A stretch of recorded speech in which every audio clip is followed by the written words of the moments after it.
Believe it or not, there is a way to ruin bacon, but you can keep your breakfast satisfying with this comprehensive series of tips you need to know. Bacon is one of the most beloved breakfast foods in the country. While not renowned for its health benefits, fans of the fried meat feel that its rich, savory flavor makes it more than worth the indulgence. And the salty cured pork isn't just reserved for the mornings. It is a popular addition to all kinds of meals, from a side dish to a topping on burgers and salads, to the main event in a sandwich like a BLT. In fact, it seems pretty likely that many bacon fans would add it to just about any meal if they could. However, there is one thing that makes bacon less than perfect: the preparation process. Some find the strips can be difficult to cook evenly, with some pieces coming out more chewy while others are more crispy. Furthermore, strips do not often lay flat inside a sandwich, which can make it difficult to distribute all the deliciousness evenly. The different pieces can also sometimes spill out when one goes to take a bite, leaving a disappointing baconless hole in a sandwich or burger. Fortunately, there's an easy solution for this bacon conundrum. To avoid uneven bacon in subpar sandwiches, some cooks recommend preparing the bacon in a specific way to prevent spillage and ensure all the bacon pieces are cooked evenly. What is that? Some swear that weaving the strips together and placing them in the oven is actually the best way to cook bacon. Layering the bacon like this and then baking it not only helps the meat cook thoroughly and evenly on all sides, it is also the best shape for evenly distributing it across every bite of your sandwich. Although frying bacon may be the more traditional way of cooking it, true bacon aficionados know there is much more to cooking bacon than simply tossing the strips in the frying pan.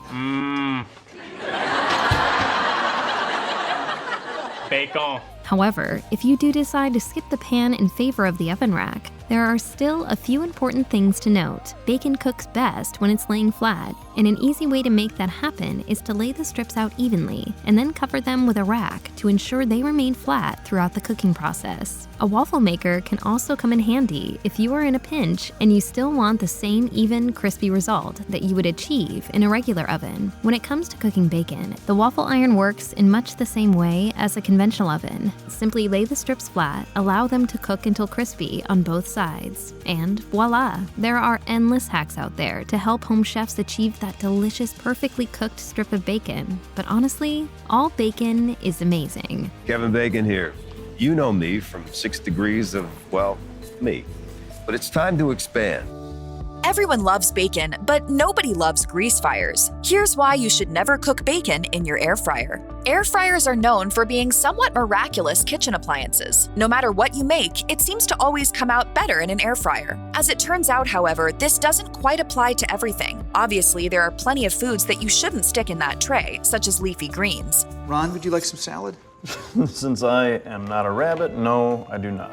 But bacon and air fryers sound like a match made in gastronomic heaven, right? Well, not exactly. At first, cooking bacon in your air fryer might seem like a great idea. Air fryers operate like a mini convection oven, circulating hot air around your food to cook it. While bacon doesn't contain batter, it is dripping in grease, which won't always agree with your air fryer. When Food Network cooked some bacon in a single layer in an air fryer, the oil started pooling in the bottom and burning, causing white smoke to pour out of the appliance. Cooking Light reports almost exactly the same result when air frying bacon: white smoke, a drawer overflowing with grease, and limp bacon. It seems that if you want a serving of bacon or two, it's probably best to just skip the air fryer and choose another cooking method altogether. However, if you're determined to try cooking bacon in your air fryer, you'll need to do something about all that dripping grease, or things will soon get dangerous. Some bloggers recommend adding water to the tray below the basket to prevent the grease from burning and smoking. Keep in mind that while this may lessen the smoke, it's also not the safest countermeasure, since mixing hot oil and water can be incredibly dangerous. If that comes in contact with your burner flame, you could have a serious fire on your hands. You can also try working in small batches and draining the grease between each one.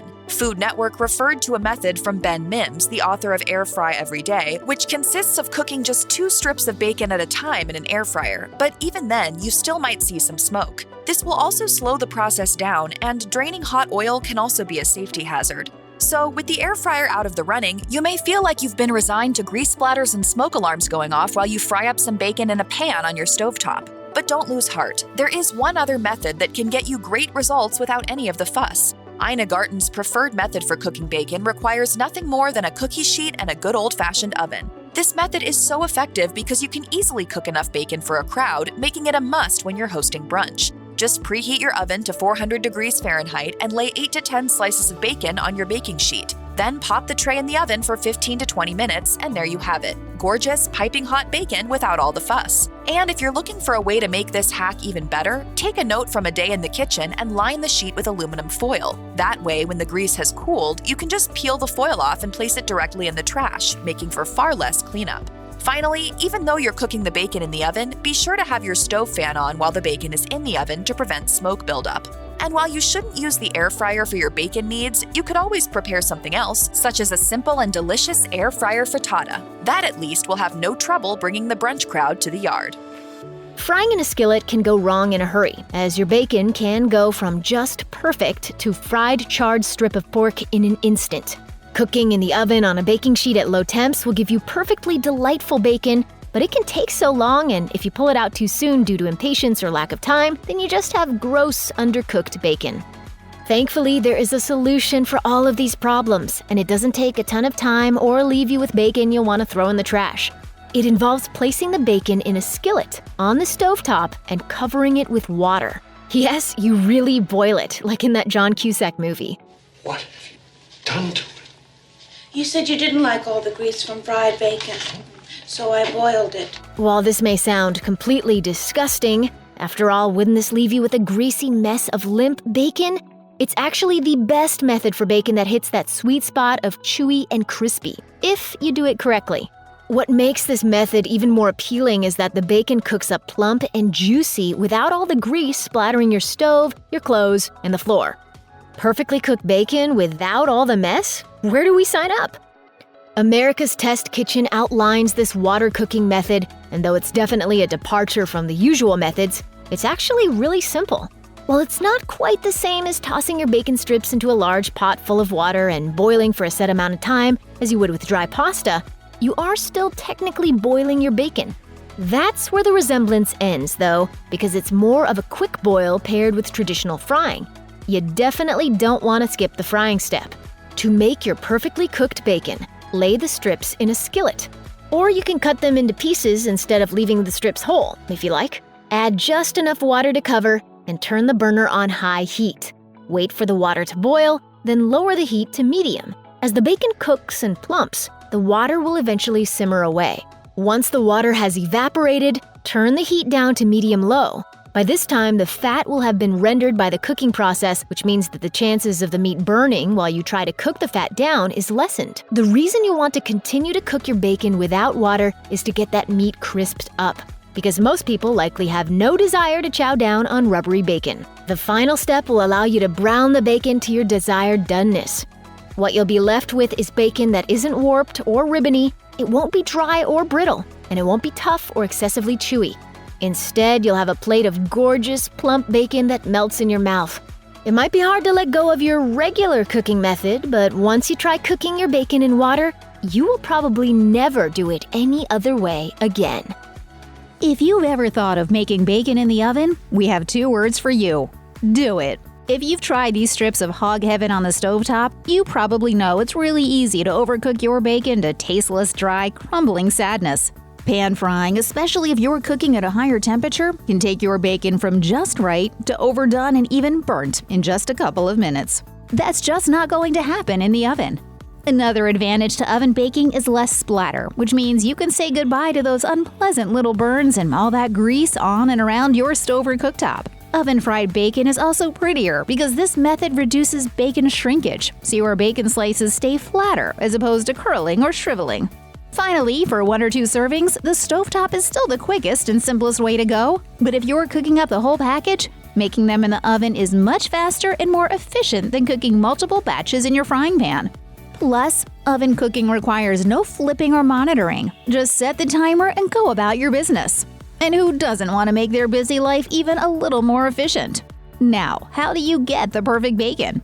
Cook's Illustrated writer Douglas Bellow advises using a rimmed baking sheet to contain the rendered fat and prevent a greasy and dangerous mess in your oven. Try cooking the bacon in an oven preheated to 400 degrees Fahrenheit for 9 to 10 minutes for medium well bacon and 11 to 12 minutes if you like it crispy.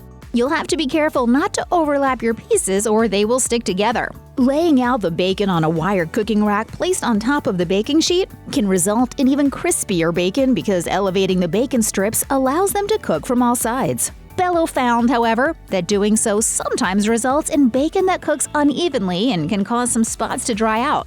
Some fat, Bello concluded, is needed to prevent this. If you do opt to use a wire rack, you should first coat it with cooking spray. Even better, opt for using a foil-lined baking sheet and you might find it's the better option. Determining the doneness of oven-fried bacon is similar to stovetop bacon. Check the color. Remember, the darker the bacon, the drier it is. Douglas Bellows said of his oven-fried bacon, "The texture was more like a seared piece of meat than like a brittle cracker. The color was that nice brick red, and all the flavors were just as bright and clear as when the bacon was pan-fried." I enjoy having breakfast in bed. I like waking up to the smell of bacon. Sue me. A few additional tips. First, to keep your bacon from overcooking once it's out of the oven, be sure to move it to a paper towel immediately to get rid of excess grease. This also halts the cooking process, which will continue as long as the bacon is in contact with the sizzling hot fat. Secondly, line your baking sheet with foil or parchment paper for easier cleanup. Third, cook 2 sheets at a time if the bacon doesn't fit on just one. Rotate the sheets halfway through cooking. And fourth, like any bacon, it can be stored in the refrigerator for up to a week. To reheat, microwave for 30 seconds or return it to the oven for 1 to 2 minutes.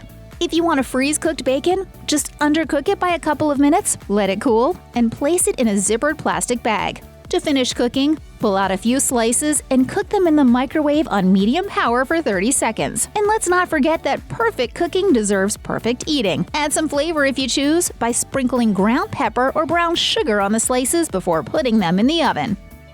From the method you're using to cook it to the kind of pan you use and how hot it is, there are all kinds of ways you could be doing your favorite breakfast meat a huge disservice. Here's everything you're doing wrong with your bacon and how to get it right.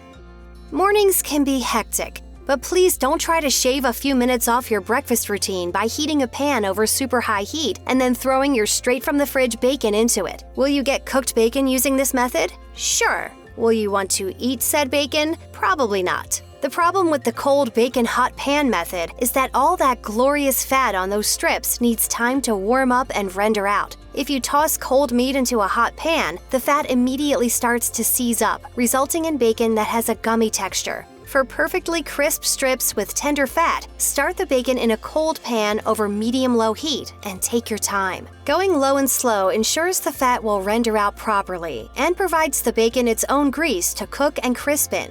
There is no better start to the day than eggs for breakfast. Except maybe eggs with a side of bacon.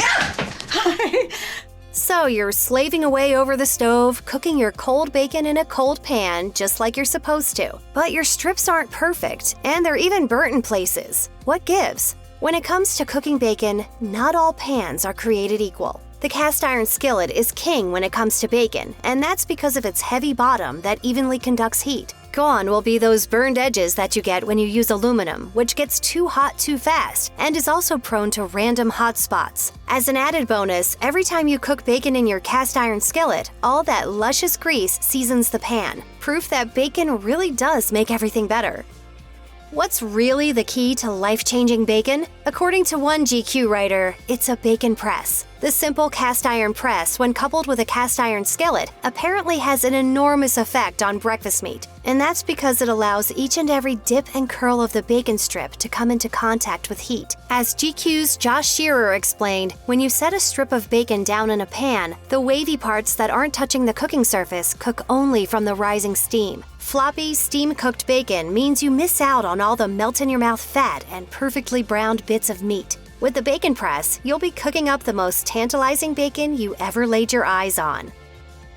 Depending on who you ask, microwaving bacon can be a polarizing subject. While Bon Appetit implores, just no, please don't, others think it produces a perfectly edible finished product. Here's how to microwave your bacon so you don't regret it. Skip the paper towels and drape your bacon strips around the edge of a bowl. Place the bowl on top of a larger plate, then microwave until crisp. The fat will drip into the bowl or onto the plate, and the bacon will stay crisp. You're going to feel a little bit like Goldilocks here, but to make the best bacon, you've got to cook just the right amount, or risk a major breakfast fail. Though it might be tempting to get the job done fast and throw a bunch of bacon into the pan at once, it turns out that doing so is actually a recipe for disaster. According to Bon Appetit, you need to leave about an inch of space around each strip to allow the fat to render out and give the bacon a chance to crisp up rather than steaming in its close quarters and becoming limp and soggy. You're doing it all wrong. On the other hand, cooking too few strips of bacon can also end badly. Scott Vermeer of Prather Ranch Meat Company told Chowhound that cooking just 1 or 2 pieces of bacon doesn't allow enough fat to render out quickly enough, and therefore the pan doesn't stay lubricated. Unless you're into fully scorched bacon, nobody has time for that. Although the royals have some strict rules about food, they are apparently free to eat all the bacon they want. And according to a former royal chef, if that bacon is destined for Prince Harry's plate, it needs to be cooked especially to his tastes. Chef Darren McGrady explained to Food and Wine that an 8-year-old Prince Harry taught him a thing or two about how to cook the breakfast meat after a trip to Florida. He remembered, "It was after the royal family came back from Walt Disney World, and I had cooked bacon for breakfast. We serve the same bacon you can get in the States, and I broil it just the same. But Prince Harry said to me, 'We had it in America at Disney World, and it's so crispy you can snap it. You have to broil it first, and then you have to put it in some paper towels and place it in the microwave for a minute.' And I thought, yeah, okay, thank you, you little brat, teaching me how to cook. But as soon as he was gone, I tried it, and I got this amazingly crispy bacon." For his part, McGrady says he never went back to his old ways and used the broil plus microwave method from then on. Score 1 for Prince Harry. I'm going to save our natural resources and respect our animal friends by becoming a vegetarian starting right now. Ooh, bacon! Don't get us wrong, we won't say no to plain old bacon, but every once in a while, it's fun to switch things up, and it turns out that flavoring your own bacon might be easier than you thought. For this style, you'll want to cook it in the oven, as this allows you to easily add the flavor mixture and eliminates the need for constant flipping. The kitchen recommends using a foil-lined baking sheet and cooking the bacon in a 400-degree oven for 15 to 20 minutes before draining the fat from the pan. At that point, you're free to experiment with any concoction your heart desires. Cook for 5 more minutes, and boom! Flavored bacon. Try a classic combination like maple syrup and chipotle chili powder, or go bold with a mixture of sriracha, sesame oil, and honey. Or how about some roasted garlic bacon? The possibilities really are endless. Give me all the bacon and eggs you have. Do you understand? Aside from the deliciously salty meat itself, the second best thing that results from cooking up a big pan of bacon is the grease. Bacon grease is the secret ingredient you didn't know you needed. You can fry your eggs in it, use it in salad dressings, and add it to soups, stews, cookies, and caramels. Honestly, you can use it in pretty much anything you cook. While your grandma might have kept a tin of fat in her pantry, you might, understandably, want to abide by more stringent food safety measures. And that's as simple as pouring the grease through a strainer and sealing it up in a container to store in the fridge. The magic of bacon grease is that even when cold, it's still nice and pliable, ready for whatever your needs may be, even if it's just spreading it on a piece of toast. Perhaps the only negative thing about bacon is the lingering scent it leaves behind. Thankfully, there are a few ways to abolish the ghost of bacon past. For starters, use a splatter shield, which helps cut down on the particles that get into the air and latch onto your countertops and walls. Second, run the exhaust fan on your stove or open the windows. Then wipe down any surfaces that may have been hit by splatter, wash the dirty dishes, and toss or launder any towels used in the cleaning process. Lastly, if you're basically one step away from bacon witness protection, spritz a little air freshener in the room and you'll be solid gold.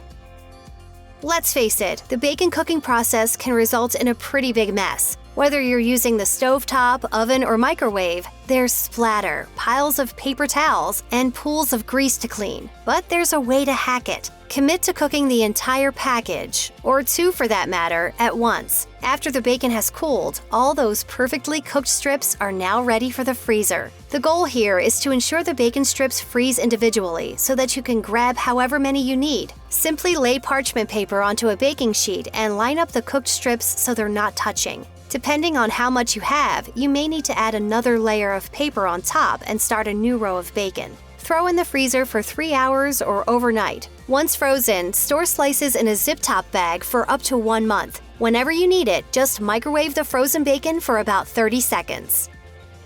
Though it might look a little silly, the bacon weave is more than just a bacon lover's gimmick. Believe it or not, this piece of latticework meat is the answer to many of your culinary woes, including dried-out meatloaf. With a bacon weave, inadequately topped burgers are a thing of the past. Add one to a BLT or burger, and you'll guarantee a substantial amount of salty meat with every mouthful. And then there's bacon-wrapped chicken, meatloaf, burger patties, or pork loin. Not only does it add impressive flair, it also adds tons of flavor and keeps foods from drying out. And it's not as complicated as it looks. Just weave full or half strips of bacon like a lattice until you've formed a large enough square. Then either bake it flat until crisp or wrap around the dish to be cooked. Never add bacon. It ruins everything without bacon forever.